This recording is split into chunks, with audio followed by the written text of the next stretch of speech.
ഇന്ന് ദേ ഞങ്ങൾക്ക് കുറച്ച് കുമിള് കിട്ടിയിട്ടുണ്ട്. ഇതിനെ ഞങ്ങളുടെ ഇവിടെ കുറ്റിക്കുമിളെന്നാണ് പറയുന്നത്. മാവിൻ്റെ കുറ്റിയിൽ പൊടിച്ചതായതുകൊണ്ട് ഇത് കറി വയ്ക്കാൻ ഉപയോഗിക്കുകയെ.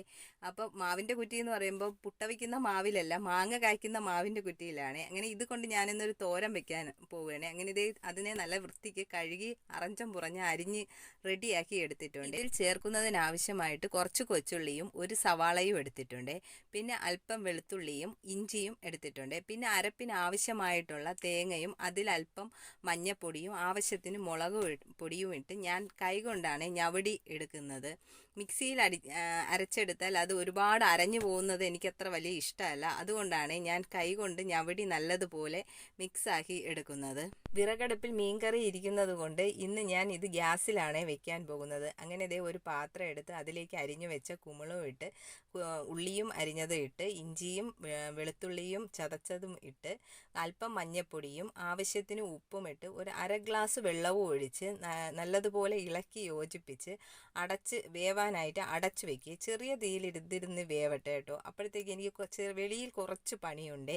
ഇന്നലെ അടിച്ചിട്ട ഷീറ്റ് അത് അശയിലിട്ടിരിക്കുകയാണ്. അവിടെ വെയിൽ കുറവായതുകൊണ്ട് അത് ഫ്രണ്ടിൽ നല്ല വെയിലാണ്. അപ്പോൾ അതിനെ പറക്കി വെയിലത്ത് കൊണ്ട് അങ്ങ് ഇടുവാണേ. ഇത് സുനിയൻ്റെ ഡ്യൂട്ടിയാണ്. നമ്മുടെ സ്കൂട്ടിയുടെ ടയർ പഞ്ചറായതുകൊണ്ട് സുനിയണ്ണ അത് ശരിയാക്കാൻ പോയിരിക്കുവാണ്. അതുകൊണ്ട് ഇന്നത്തെ ഡ്യൂട്ടി എനിക്കാണ്. ഷീറ്റ് പറക്കിയിട്ടിട്ട് വന്നപ്പോഴത്തേക്കും ദേ കുമിള് വെന്ത് റെഡി ആയിട്ടിരിപ്പുണ്ട്. അങ്ങനെ ദേ റെഡിയാക്കി വെച്ചിരുന്ന അരപ്പ് അതിലേക്ക് തട്ടിയിട്ട് നല്ലതുപോലെ ഇളക്കി റെഡിയാക്കുവാണ്. അപ്പോഴത്തേക്കാണ് ഞാൻ ഉപ്പ് നോക്കുന്നത്. ഉപ്പ് നോക്കിയപ്പോൾ അല്പം ഉപ്പ് കുറവാണ്.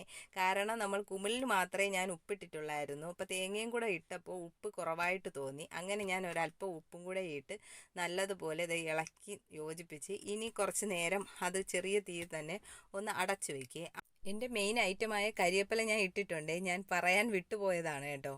അപ്പോൾ ദേ ഇനി അവസാനത്തെ മിനുക്കുപണിയായ കടുവറുപ്പലാണ്. ഇത് ആദ്യം ഞാൻ കടുവറുത്ത് ഇത് ഇടുവാണെന്നുണ്ടെങ്കിൽ കുമിളിടുവാണെങ്കിൽ അത് കല്ലിക്കാൻ സാധ്യതയുണ്ട്. അത് കാരണമാണ് ലാസ്റ്റാണ് ഞാൻ ഇതിൽ കടുവറുത്ത് ചേർക്കുന്നത്. അപ്പോൾ ലാസ്റ്റ് ദേ കടുവറുത്തപ്പോൾ നമ്മുടെ കണവത്തോരനില്ലേ അതിൻ്റെ ഒരു സ്മെല്ലാണ് അടിക്കുന്നത്. ടേസ്റ്റും ഏകദേശം അതുപോലെയൊക്കെ തന്നെ കേട്ടോ. അപ്പോൾ ഇന്നത്തെ ഉച്ചയൂണ് ഞാൻ ഇത് വെച്ചിന്ന് ഇന്നത്തെ ഉച്ചയൂണിന് ഇത് മാത്രമല്ല കേട്ടോ. ഇവിടെ മരിച്ചീനിയും മീനും ഇല്ലാതെ ഒരു പിടി ചോറ് പോലും ആർക്കും ഇറങ്ങത്തില്ലേ. അപ്പോൾ അതേ നല്ലതുപോലെ വെന്തുടഞ്ഞ മരിച്ചീനിയും പിന്നെ കണ്ണൻകുഴിയാളേനെ കിട്ടിയിട്ടുള്ളത്. അങ്ങനെ ഇതേ അത് അടുപ്പത്ത് കിടന്ന് തിളയ്ക്കുവാണേ. പിന്നെ കുഞ്ഞു ചാളയും നെത്തോലിയും കിട്ടിയിട്ടുണ്ട്. ലാസ്റ്റ് ദേ അതിനെയും കൂടെ പൊരിച്ച് റെഡിയാക്കി എടുത്താൽ ഇന്നത്തെ ഉച്ചയൂണ് ഗംഭീരമായി. അപ്പോൾ ഇന്നത്തെ വീഡിയോ ഇത്രയേ ഉള്ളൂ. ഇഷ്ടമായ സപ്പോർട്ട് ചെയ്യണേ.